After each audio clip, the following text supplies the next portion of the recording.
Au cinéma, c'est comme ça et pas autrement. Ha ha.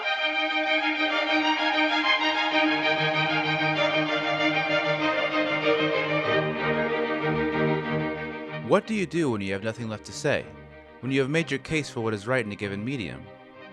Maybe you decide to give it a shot yourself.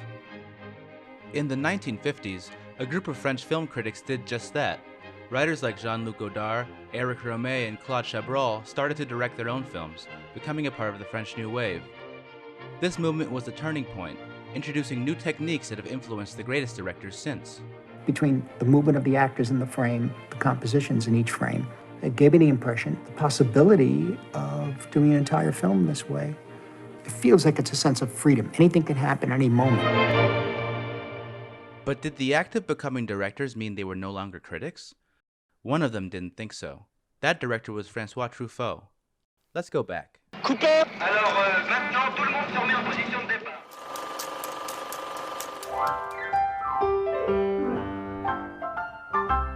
François Truffaut was born in Paris in 1932. His childhood was unstable, bouncing around between caregivers until he was 8 years old. One place where he found escape was the movies, skipping school to go to the Cinémathèque Française. D'abord les films français pendant l'occupation, puis les films américains à la Libération, les films américains nouveaux et les films américains d'avant-guerre qui ressortaient. It was the films Truffaut saw after the liberation that most affected him. French directors like Jean Renoir and Jean Vigo, whose films had been banned by the government, were released to the public. These films criticized French society, covering topics like class and rules of the game, or the school system in Zero for Conduct. These portrayals stood out amongst contemporaries. Au fur et à mesure que le cinéma s'est raffiné, il a perdu un espèce de contact avec la réalité. Alors il y avait un cinéma dit commercial qui était, je crois, très faible et qui était vraiment un sous-produit probablement de la littérature et du théâtre, surtout au moment de cette invention du parlant.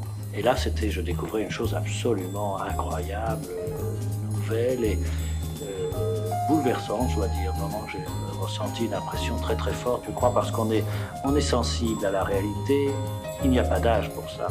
Vigo's influence can be seen all over Truffaut's work, particularly in this scene from 400 Blows, when students are peeling away from their chaperone during an afternoon walk through Paris.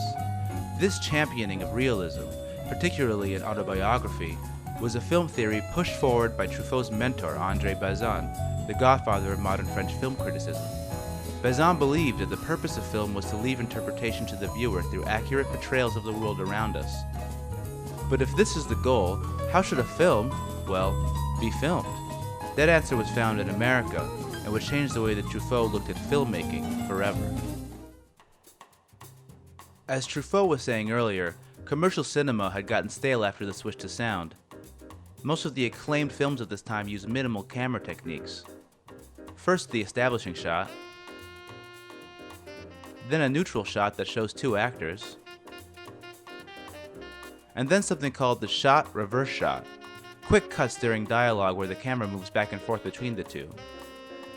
In this clip from Boomtown, the two protagonists are flipping a coin for the ownership of an entire oil field.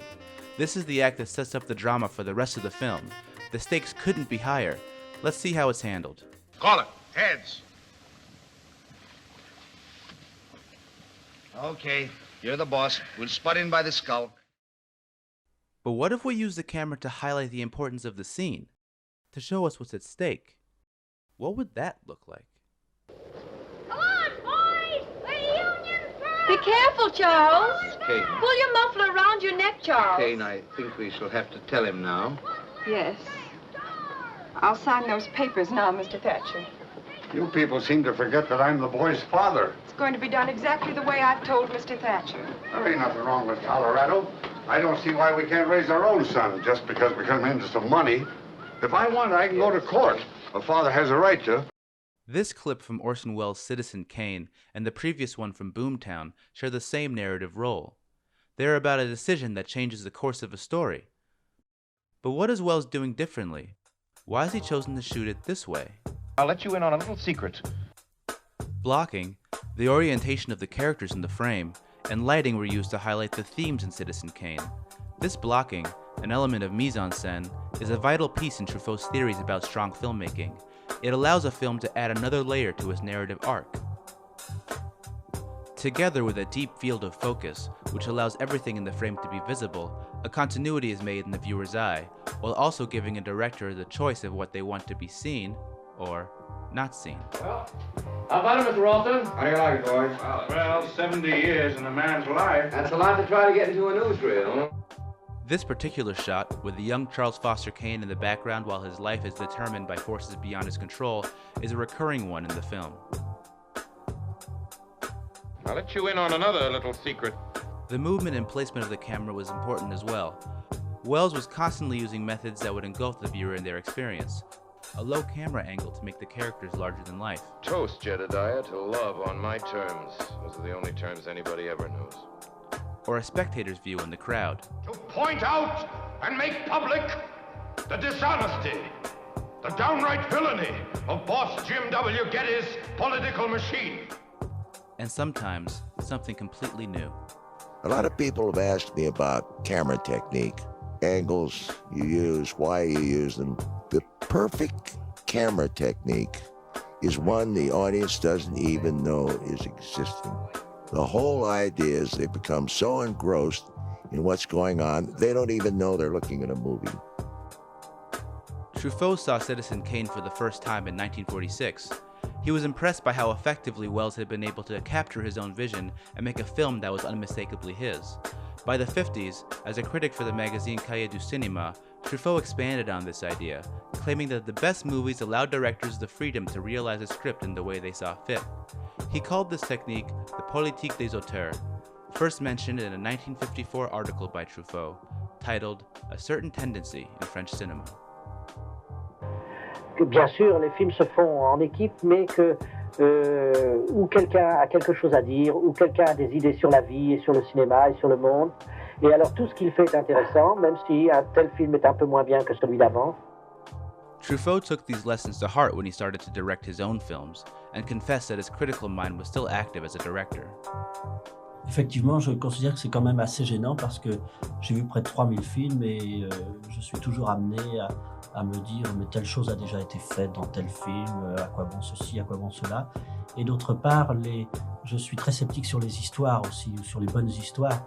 Alors aucun scénario ne résiste à l'analyse, je le tourne dans ma tête et finalement j'ai souvent envie d'abandonner le film au dernier moment. Even after his first 3 films catapulted Truffaut to international acclaim, his critical eye was more active than ever. In 1962, Truffaut set out on his greatest exercise in his politique des auteurs, examining someone who he felt had not gotten his due.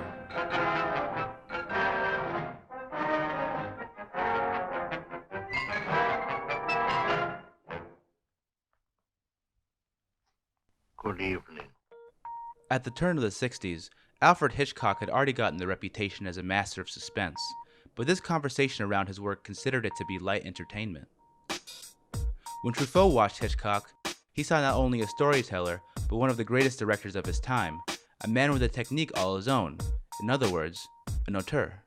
What is wonderful about an author like Hitchcock is that you think you know the man, but the flavors that reside in the repertoire of this guy are very varied. And yet, you start seeing him cannibalize himself, like repeat moments exactly almost. Truffaut decided that it was time to bring this to light. He sent a letter to Hitchcock, asking permission to interview him about every film he had ever made. 5 years later, Truffaut published these interviews in a book titled Hitchcock Truffaut. Today, the book is celebrated as the only close study on the craft of filmmaking between 2 directors at the height of their creative achievements. Et alors ce livre a été la continuité de la continuation de ce travail. Je l'ai entrepris en 62, après avoir tourné moi-même 2-3 films. Ça. Et au moment où lui finissait le film intitulé Les Oiseaux. Tes questions sont parfois aussi longues, parfois même plus longues que les réponses de Hitchcock. Donc ce n'est pas juste une interview habituelle. Non, c'est vrai. C'est un dialogue. C'est un dialogue. C'est un véritable dialogue entre entre un jeune créateur et puis un maître. Ça, c'est évident. Truffaut's work in the French New Wave stands alone for this reason. He didn't view directing as a step beyond criticism. In fact, Truffaut recognized the relationship between the two and used that bond to draw the best out of each. turning art into critique, and critique